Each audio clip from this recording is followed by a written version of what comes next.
If you are about to drop $3,500 on a Nikon Z8 or a Sony Z7 III, you need to freeze exactly where you are.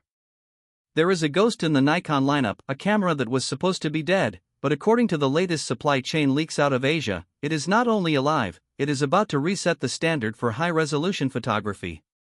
We are talking about the Nikon Z7 III. While everyone was looking at the Z6 III and the Z9, Nikon has been quietly cooking something that might just make the Z8 look like an overpriced compromise. Today on Tech Vibe, we are pulling back the curtain on the specs, the leaked release window, and why this landscape king is returning to reclaim its throne. To understand why the Z7 III is such a massive deal, we have to look at the Nikon gap.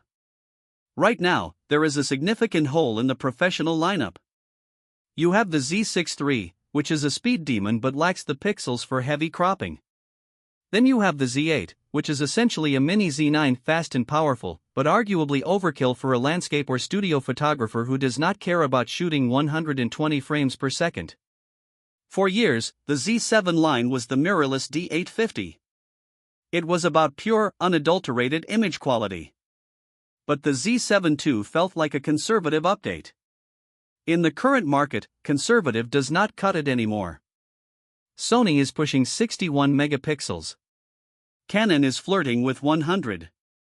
Nikon fans have been asking where their high-resolution powerhouse is, and the wait is almost over. Let's talk about the heart of this beast, the sensor. This is where things get controversial. For months, the rumor mill was split between a safe 45.7 megapixel sensor, the same one found in the Z8, and a brand new 61 megapixel Sony-made sensor. But the latest leaks from credible sources suggest Nikon is going even further. We are hearing whispers of a 67 megapixel backside illuminated CMOS sensor. Why 67? Because Nikon needs a headline spec to beat the Sony Z7 or V's 61 megapixels.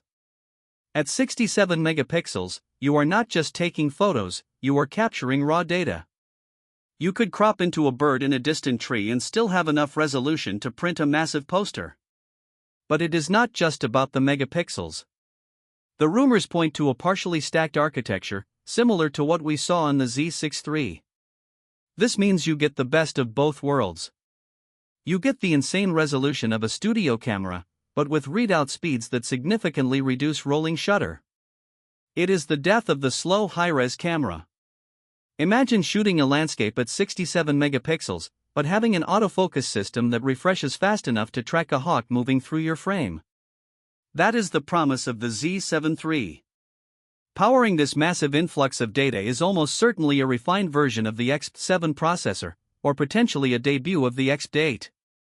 To process 67 megapixel RAW files at a decent frame rate, you need serious horsepower. We are expecting the Z7 III to hit 12 to 14 frames per second in full 14-bit RAW. Now, you might wonder why it is only 14 frames per second when the Z8 does 20. The answer is simple: this is not an action camera. Nikon is prioritizing the base ISO experience. The Z7 series has always been famous for that clean ISO 64. If Nikon can maintain a native ISO 64, or even push it down to ISO 32, it will offer a dynamic range that makes the competition look like toys. For a landscape photographer, that extra stop of shadow recovery is worth more than any burst rate. Let's address the autofocus. The Z7 II's autofocus was good, but in a world of AI-driven subject detection, good is no longer enough. The Z7 III is expected to inherit the full AI suite from the flagship Z9. We are talking dedicated subject detection for birds, planes, trains, and even insects. But there is a secret feature we are hearing about: pixel shift multi-shot. By using the stabilized sensor to shift by half a pixel between frames, the Z7 III could potentially output a 200-plus megapixel file. If you are a commercial photographer or someone who does massive gallery prints, this single feature makes the Z7 III a mandatory upgrade. Physically, do not expect a massive departure. Nikon knows ergonomics better than anyone. Expect the Z6 III body-styled, beefy, weather-sealed, and with a gorgeous 5.76 million electronic viewfinder. No more slideshow effect when you are shooting fast. This viewfinder is rumored to be one of the brightest in the industry, making it a joy to use in the high noon desert sun or dark studios. We are also looking at a fully articulating screen. While some stills-only purists want the 4-axis tilt from the Z8, Nikon is positioning this as a hybrid resolution tool. That means the video specs have to be there too. Speaking of video, for the filmmakers out there, if you have 67 megapixels, 8K video is not just a possibility, it is a requirement. The Z7 III is rumored to shoot 8K 30p internally. And because of that partially stacked sensor, the 4K 60p and 4K 120p should be incredibly clean. Nikon is also likely to include N-Log, ProRes RAW HQ, and those beautiful color science influences they acquired recently. Even if you never plan to shoot a movie, having 8K resolution means you can zoom in during your 4K edit without losing a single drop of quality. It is the ultimate safety net for solo creators. Now, let's talk money. This is the most critical part of the leak. Where does it sit in the market? The Z6 III launched around $2,500. The Z8 sits between $3,500 and $4,000. The Z7 III is expected to land right in the middle at approximately $3,000 to $3,200. At that price, Nikon is sending a clear message: this is for the image-first photographer. If you want extreme speed and a heavy pro build, buy the Z8. If you want the most beautiful, detailed files possible in a lightweight body, you buy the Z7 III. For the US and European markets, this is the perfect travel pro camera. It is small enough to fit in a backpack for a hike in Zion National Park, but powerful enough to shoot a magazine cover. We have to be honest, Nikon hasn't officially invited us to a launch event yet. However, looking at the 4-year cycle of the Z7 II and the recent registration of the N24 model code in overseas regulatory databases, the math adds up. Nikon traditionally announces in late Q3 or early Q4 to hit the holiday season. If you are holding out, you only have a few months left of waiting.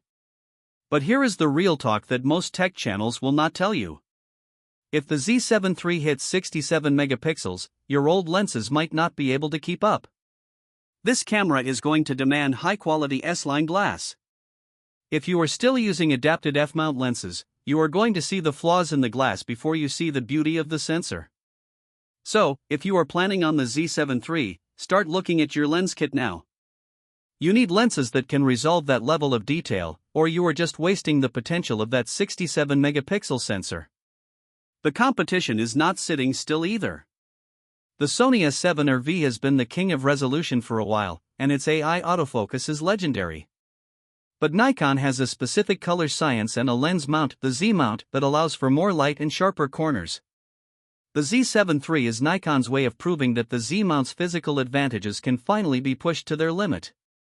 For pros who shoot architectural photography, macro, or high-end portraiture, the extra megapixels mean more than just size. They mean the ability to reframe an entire shot in post-production without the client ever knowing you weren't standing exactly where you needed to be.